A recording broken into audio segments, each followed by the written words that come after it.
Nagra-rap ka pala, akala ko nagpapatawa. Ganun pala kapag pinag-freestyle nyo yung magsasaka. Tangina ka.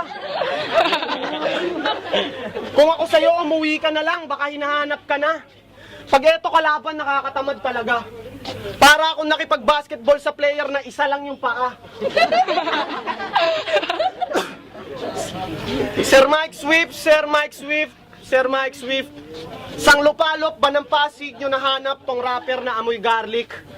Tuwing umaakyat to ng hagdanan, isang hakbang pa lamang tagaktak na yung pawis.